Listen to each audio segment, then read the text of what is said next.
Assalamualaikum warahmatullahi wabarakatuh. Berjumpa kembali di channel Pak Eko. Bagaimana kabar kalian hari ini? Semoga semuanya selalu diberikan kesehatan. Amin. Nah, dalam kesempatan kali ini kita akan belajar di tema 1, subtema 1, keberagaman budaya bangsaku. Muatan pelajaran Bahasa Indonesia, IPS dan IPA. Tujuan pembelajaran kali ini yaitu mencermati gagasan pokok dan gagasan pendukung yang diperoleh dari teks lisan, tulis, atau visual. Mengidentifikasi keragaman sosial, ekonomi, budaya, etnis, dan agama di provinsi setempat sebagai identitas bangsa Indonesia serta hubungannya dengan karakteristik ruang. Menerapkan sifat-sifat bunyi dan keterkaitannya dengan indera pendengaran. Baiklah, sebelum memulai pelajaran, mari kita berdoa terlebih dahulu menurut kepercayaan masing-masing. Berdoa mulai. Berdoa selesai. Tahukah kamu bahwa Indonesia terdiri atas banyak pulau, suku bangsa, tarian, rumah adat, serta agama? Nah, keragaman merupakan anugerah dari Tuhan Yang Maha Esa. Tentunya kita wajib untuk mensyukurinya. Bagaimanakah caranya? Yaitu salah satunya dengan menerapkan sikap saling menghormati, toleransi, saling tolong-menolong antar sesama. Keragaman tidak boleh menjadikan bangsa Indonesia terpecah belah. Keragaman harus dijadikan semangat untuk menjaga persatuan dan kesatuan.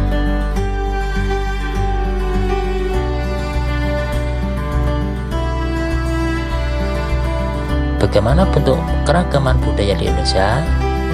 Mari kita cari tahu sama-sama tentang keberagaman tersebut. Untuk memulai awal pelajaran, kita akan belajar bahasa Indonesia. Dalam kesempatan kali ini kita akan belajar mengenai gagasan pokok dan gagasan pendukung. Sebuah bacaan umumnya terdiri dari kumpulan paragraf. Paragraf adalah gabungan beberapa kalimat dalam suatu paragraf. Terdiri dari satu gagasan pokok dan beberapa gagasan pendukung. Tahukah kalian apa itu gagasan pokok dan gagasan pendukung? Gagasan pokok merupakan suatu ide utama yang dibahas dalam suatu bacaan, baik berupa kalimat inti maupun pokok paragraf. Gagasan pokok disebut juga dengan gagasan utama. Gagasan pokok terdapat dalam kalimat inti atau kalimat utama yang biasanya terletak pada bagian awal atau akhir paragraf.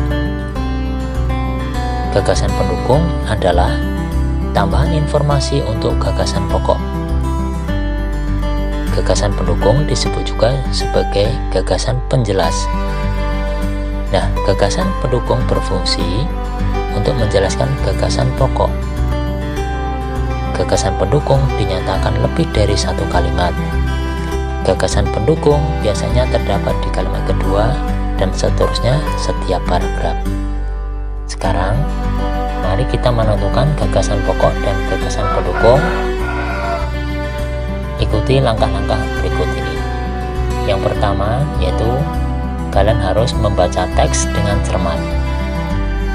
Kemudian yang kedua, menemukan kalimat utama atau kalimat inti di setiap paragraf untuk menentukan gagasan pokoknya. Kalimat utama atau kalimat inti dapat terletak di awal, di tengah, atau di akhir paragraf. Kemudian yang ketiga, menemukan kalimat penjelas di setiap paragraf untuk menentukan gagasan pendukungnya. Dan yang keempat, mengubah kalimat utama dan kalimat penjelas ke dalam kalimat yang lebih inti. Sekarang perhatikan contoh gagasan pokok dan gagasan pendukung dalam bacaan berikut ini. Pawai budaya sangat menarik bagi warga kampung Babakan. Pawai ini selalu menampilkan keragaman budaya Indonesia. Udin dan teman-teman tidak pernah bosan menanti rombongan pawai lewat. Tahun ini, mereka datang ke alun-alun untuk melihat pawai tersebut. Kakek Udin pun terlihat sabar menanti. Terdengar suara gendang yang menandakan rombongan pawai semakin dekat. Nah, di dalam paragraf tersebut, tentunya kita akan melihat kalimat utama. Coba kalian amati. Kalimat utama terletak pada kalimat yang pertama. Pawai budaya sangat menarik bagi warga kampung Babakan. Itu merupakan kalimat utama. Sedangkan gagasan pokoknya adalah pawai budaya warga kampung Babakan. Pawai budaya warga kampung Babakan. Kemudian gagasan pendukungnya adalah kalimat yang kedua sampai akhir, yaitu kalimat yang kedua mulai dari pawai ini selalu menampilkan keragaman budaya Indonesia. Kalimat selanjutnya sebagai pendukung, Udin dan teman-teman tidak pernah bosan menanti rombongan pawai lewat. Tahun ini mereka datang ke alun-alun untuk melihat pawai tersebut. Kakek Udin pun terlihat sabar menanti.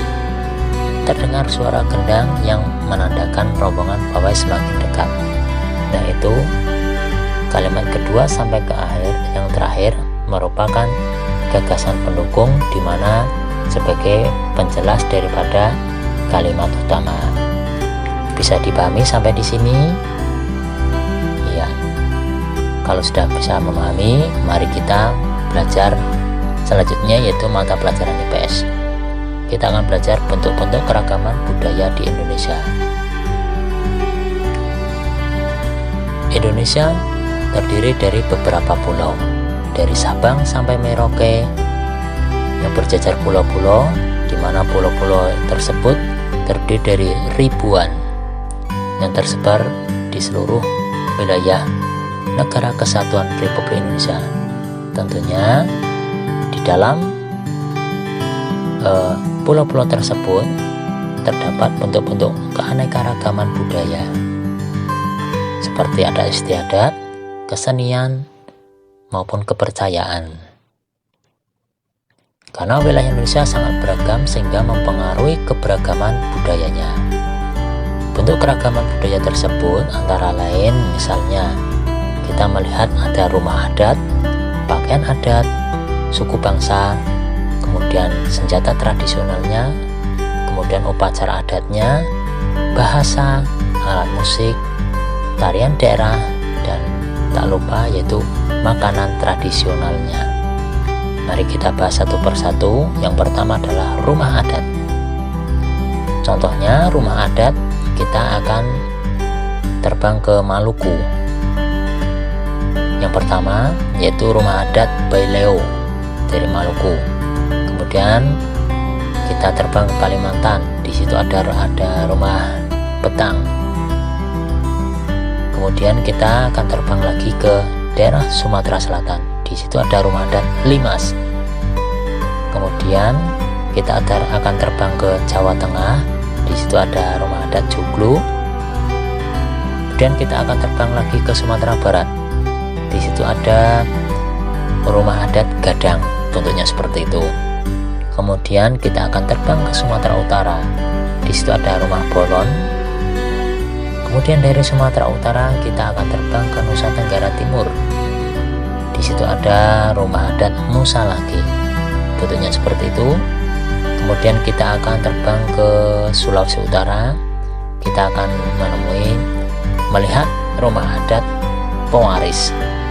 Nah, dari Sulawesi Utara kita akan terbang lagi ke Sulawesi Selatan, di situ ada rumah adat Tongkonan. Nah, rumah adat tersebut bermacam-macam bentuknya, dari pulau satu ke pulau lain, dan coraknya berbeda, bentuknya pun berbeda. Itulah keanekaragaman daripada rumah adat yang harus kita lestarikan. Nah, sekarang kita akan belajar mengenai pakaian adatnya. Hampir seluruh daerah di Indonesia memiliki pakaian adatnya sendiri, dari Pulau Sumatera, Pulau Kalimantan, Pulau Jawa, Pulau Sulawesi dan Papua, dan pulau-pulau lain di sekitarnya. Contohnya, kita akan terbang menuju Aceh. Di Aceh ada pakaian adat yang namanya ule balang. Kemudian dari Aceh kita akan bergeser ke Sumatera Selatan. Di situ ada pakaian adat yaitu Aisan Gede. Kemudian kita akan bergeser lagi ke Bangka Belitung. Ada pakaian adat Paksian. Kemudian setelah dari Bangka Belitung kita akan terbang menuju ke Banten. Di situ ada pakaian adat namanya Pangsi. Setelah dari Banten kita menuju ke daerah Jawa Tengah. Di Jawa Tengah ada pakaian adat namanya Kabaya. Kemudian kita akan terbang lagi ke daerah Kalimantan Tengah. Di Kalimantan Tengah ada pakaian adat namanya Opak Nyamo. Nah, biasanya pakaian adat ini dipakai pada saat acara seperti pernikahan, upacara adat, ataupun perlombaan. Di karakteristik masing-masing pakaian adat berbeda-beda, namun tetap satu kesatuan di wilayah Negara Kesatuan Republik Indonesia yang harus kita lestarikan dan kita rawat bersama. Selanjutnya adalah kita akan belajar mengenai senjata tradisional. Kalau tadi kita belajar rumah adat dan pakaian adat, sekarang kita belajar di senjata tradisionalnya. Zaman dulu, senjata tradisional digunakan nenek moyang untuk memotong, berburu, dan berperang. Tapi pada saat ini, senjata tersebut banyak digunakan sebagai hiasan atau pelengkap pakaian adat. Contoh senjata tradisional antara lain yang dari Betawi ini namanya badik cangkingan. Kemudian dari Aceh namanya rencong. Dari Jawa Tengah namanya keris, dan dari Kalimantan namanya mandau. Nah, jadi sekali lagi, senjata tradisional ini digunakan sebagai hiasan atau pelengkap pakaian adat. Bisa dipahami? Nah, kalau sudah, kita meneruskan pembelajaran yaitu mengenai bahasa daerahnya. Keragaman bahasa daerah. Nah, dari daerah satu ke daerah yang lain, dari Sabang sampai Merauke, tentunya kita akan berkomunikasi dengan sesama suku. Beberapa bahasa daerah di Indonesia antara lain, ini kita ke Pulau Jawa dulu. Di Jawa ada bahasa Jawa Tengah, Yogyakarta, dan Jawa Timur, bahkan juga Jawa Barat. Bahasa Betawi itu dari Jakarta, bahasa Batak dari Sumatera Utara, dan bahasa Banjar dari Kalimantan Selatan. Dan masih banyak lain bahasa-bahasa daerah di wilayah Indonesia. Selanjutnya, setelah bahasa daerah, kita akan belajar mengenai upacara adatnya. Upacara adat ini bermacam-macam antara pulau satu dengan pulau yang lain. Karena upacara adat biasanya dipengaruhi oleh adat istiadat setempat. Baiklah, yang pertama kita akan terbang ke Pulau Kalimantan. Nah, di Kalimantan ini ada upacara adat, yaitu untuk anak yang pertama kali menginjak tanah dan air sungai. Namanya bajijak tanah. Mungkin kalau di Jawa Tengah ini namanya tedak sinten. Tedak sinten ini pertama kali menginjak tanah. Mungkin di Jawa Tengah namanya tedak sinten, tapi kalau di Kalimantan namanya bajijak tanah. Dan dari Kalimantan kita terbang menuju ke Sulawesi Selatan. Di Sulawesi Selatan ada upacara adat, yaitu sebagai tanda syukur atas hasil-hasil panen yang telah didapatkan. Namanya upacara adat Sauraja. Nah, dari Sulawesi Selatan kita akan terbang menuju ke Pulau Sumatera, di mana ada upacara penyerahan sebidang tanah marga kepada orang lain dengan makan bersama atau selamatan lah. Ini namanya kalau di Sumatera yaitu pagu-pagu. Kemudian dari Sumatera kita akan terbang menuju ke Pulau Bali, di mana di Pulau Bali ada upacara yang sangat kita kenal. Saudara-saudara kita yang di sana yang beragama Hindu itu ada upacara pembakaran atau kremasi jenazah umat Hindu yang bernama upacara Ngaben. Bahkan ini sudah terkenal sampai mancanegara. Nah, setelah upacara adat kita akan belajar mengenai alat musik daerah. Alat musik daerah dari Sabang sampai Merauke tentunya sangat beraneka ragam. Yang namanya alat musik, ada yang cara memainkannya secara dipetik, ditiup, digesek, ataupun ditekan. Nah, mari kita belajar satu persatu. Contoh alat musik daerah yang pertama yaitu gamelan. Gamelan dari Jawa Tengah. Biasanya pada acara wayang kulit atau wayang orang itu gamelan selalu ada. Kemudian Jawa Timur itu ada namanya bonang. Kemudian Nusa Tenggara Timur ada namanya sasando. Kemudian ada Sumatera Barat itu namanya sawang. Kalimantan Tengah ada namanya alat musik sampai. Kemudian Aceh ada namanya tambo. Maluku Utara ada namanya fu, dan Papua ada yang namanya tifa. Di alat musik dari berbagai daerah ini bermacam-macam. Tentunya mempunyai nama, bentuk atau bahan dan cara memainkannya yang berbeda. Selanjutnya kita akan belajar mengenai lagu daerah. Nah, tentunya lagu daerah ini sangat beraneka ragam. Begitu banyak yang terdapat di wilayah dari Sabang sampai Merauke.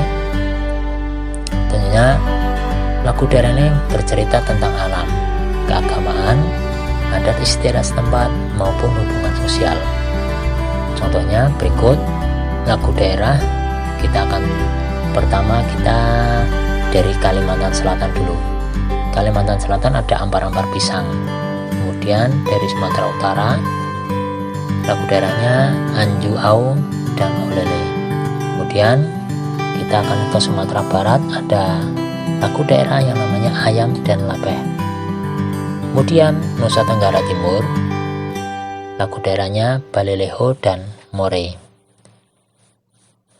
Selanjutnya DKI Jakarta, lagu daerahnya yaitu Jali-Jali dan Kicir-Kicir. Tahu ya Jali-Jali dan Kicir-Kicir? Ini dia si Jali-Jali, itu Jali-Jali. Kemudian Kicir-Kicir, Kicir-Kicir, ini lagunya, lagu lama ya tuan dari Jakarta, dan seterusnya. Itu lagu dari Provinsi DKI Jakarta yaitu Jali-Jali dan Kicir-Kicir. Kemudian Jawa Barat ada Bubui Bulan dan Tokecang. Kemudian Jawa Tengah ada Jamuran dan Lir-Ilir. Tahu ya Jamuran dan Lir-Ilir? Kalau Lir-Ilir sudah hampir mungkin sebagian orang, sebagian besar masyarakat Indonesia tahu. Lir-Ilir, Lir-Ilir, tanduri wisumilir, tai curo yuro yutas, gota manten anyar, dan seterusnya. Ini sebagian besar masyarakat Indonesia tahu lagu Lir-Ilir. Kemudian dari Jawa Tengah kita akan terbang menuju ke Sulawesi Selatan, di mana ada lagu daerah yang namanya Angin Mamiri. Tahu kan Angin Mamiri? Seperti ini. Angin mamiri ku pasang, betujui tang-tanganan, tu sarowa takkan lupa. Eyaule, namamu rangi, tutenayo parisina. Nah, kurang lebih seperti itu lagu Angin Mamiri dari Sulawesi Selatan. Setelah dari Sulawesi Selatan kita ke Bali. Di situ ada lagu daerah Putri Ayu dan Ratu Anom. Dari Bali kita terbang ke Papua. Dari Papua ada lagu daerah yang tak kalah terkenalnya, yaitu Abuse dan Yangko Rambe Yangko, dimana biasanya kalau ada event pramuka, biasanya yang menjadi andalannya itu lagu Abuse dan Yangko Rambe Yangko untuk gerak tari dan lagu di pementasan. Nah, itu tadi beberapa lagu daerah diantaranya. Sekarang kita akan belajar mengenai tari daerah. Nah, tari daerah tentunya masing-masing pulau yang berada di Indonesia memiliki beragam tarian. Ada tari piring dari Sumatera, tari saman dari Aceh, tari kecak dari Bali, tari jaipong dari Jawa Barat, tari reok Ponorogo dari Jawa Timur, dan tari merak dari Jawa Barat. Kemudian dari Jawa Tengah ada tari serimpi, di mana tarian-tarian tersebut sudah masyhur sampai luar negeri. Itu tadi tari-tari daerah. Kemudian sekarang tak kalah menariknya, ya kita akan membahas makanan khas daerah. Nah, tentunya kalau kita hobi kuliner, tentunya masing-masing ciri khas daerah berbeda-beda. Setiap daerah di Indonesia memiliki makanan khas yang beragam. Ciri khas daerah masing-masing Indonesia terkenal hingga mancanegara.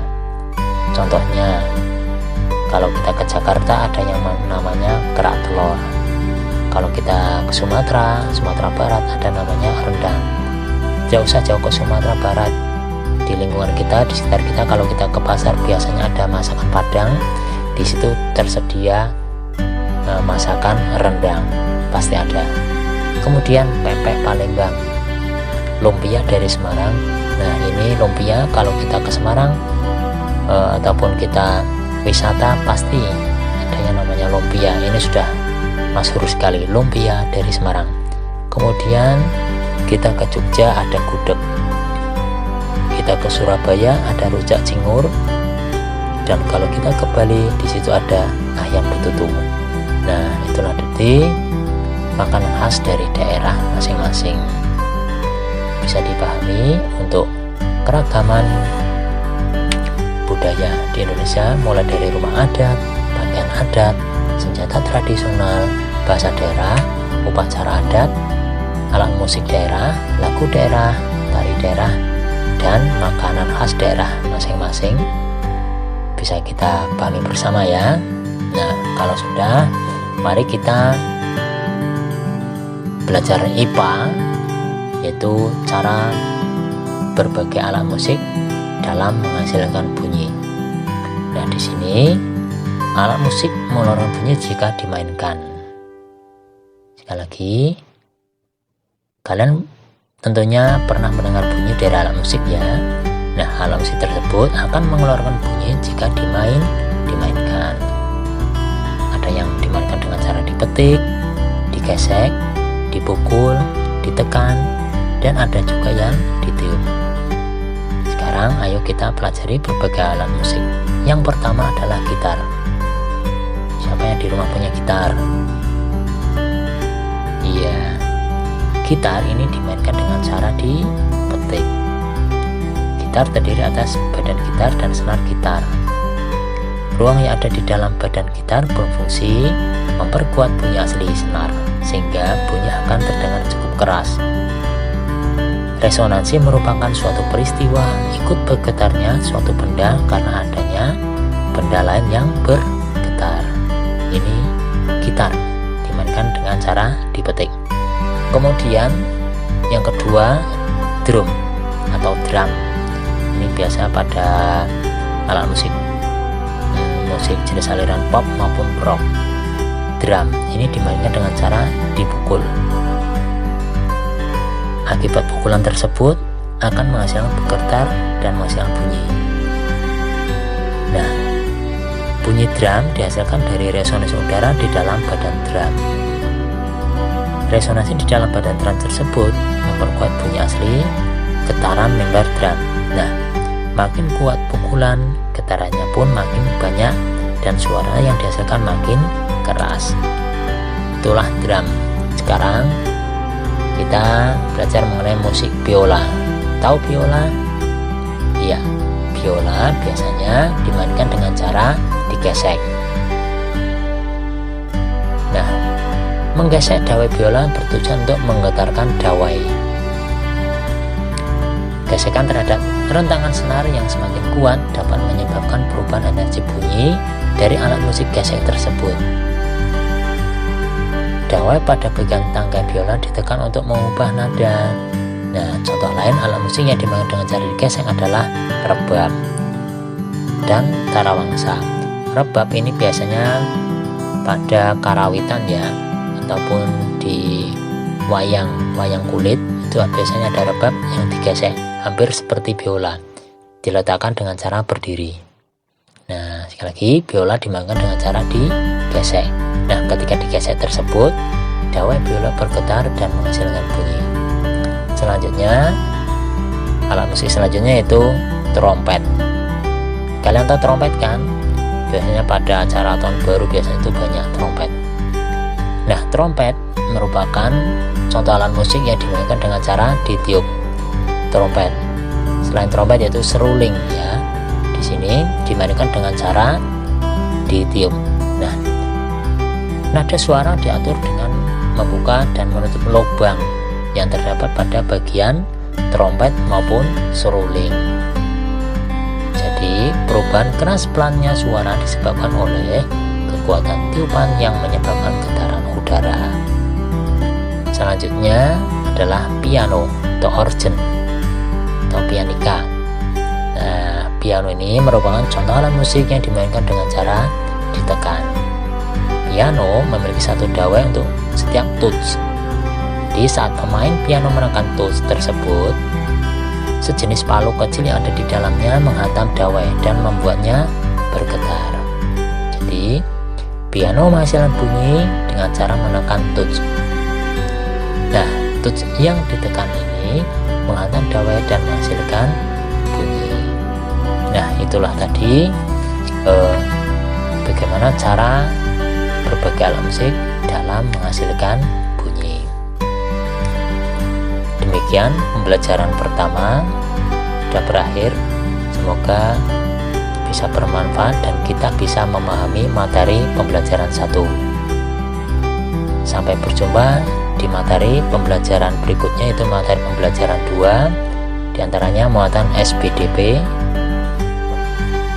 dan PPKN.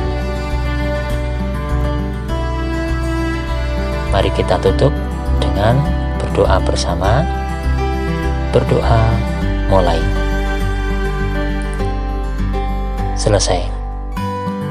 Nah, demikian kurang lebihnya dari Pak Eko. Kita berjumpa di pembelajaran berikutnya, di pembelajaran 2, masih di tema 1, subtema 1. Assalamualaikum warahmatullahi wabarakatuh.